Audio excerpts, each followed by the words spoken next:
Somireddy versus Kakani ఇది continue అవుతూనే ఉంది. మరొకసారి కాకాని గోవర్ధన్ సవాలు విసిరారు ఎమ్మెల్యే సోమిరెడ్డికి.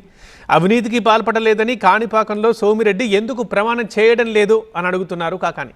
సోమిరెడ్డి బెదిరించి డబ్బులు వసూలు చేస్తున్నారని కాకాని గోవర్ధన్ రెడ్డి ఆరోపణలు చేశారు. ప్రధానంగా 3 విషయాల్ని ప్రస్తావిస్తూ సంచలన ఆరోపణలు చేశారు కాకాని.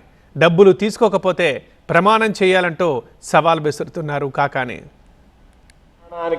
మనం నేరుగా కాణిపాకం వస్తే నువ్వేదో చెప్తే నేను ఆ రోజు నేను వచ్చి నిలబడతా, నువ్వు వచ్చి ఆయన దగ్గర కాణిపాకం వినాయకుడి దగ్గర ఈ 3 అంశాల మీద అరవిందో వాళ్ళకి నేను ఫోన్ చేయలేదు, అరవిందో వాళ్ళు నా ఫోన్ ఎత్తకపోతే నేను 5 కోట్లు డబ్బులు అడగలేదు, అరవిందో వాళ్ళు నా ఫోన్లు ఎత్తకపోతే విజయసాయిరెడ్డితో నేను మాట్లాడలేదు, లేఅవుట్లకు సంబంధించి పొదలకూరు లేఅవుట్లో అక్రమ లేఅవుట్లో 2.5 కోట్లు డబ్బులు తీసుకోలేదు, ఈరోజు విజిలెన్స్ ఎంక్వైరీకి సంబంధించి వాళ్ళు 50 లక్షల రూపాయలు వసూలు చేసి నేను 1 కోటి రూపాయలు అడగలేదు. ఈ 3 అంశాలు దీని మీద స్పష్టత ఇవ్వాల్సినటువంటి అవసరం ఉంది.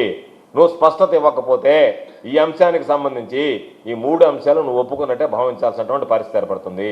చంద్రబాబు నాయుడికి చిత్తశుద్ధి ఉంటే కాణిపాకం దగ్గర ప్రమాణమైనా చేయించు, లేదనుకుంటే వాట్సాప్ కాల్ డీటెయిల్స్ తీసి జరిగిందా లేదా అనేటువంటిదైనా నిజానిజాలు బయట పెడితే బాగుంటుందని చెప్పి మీడియా ద్వారా నేను డిమాండ్ చేస్తున్నాను.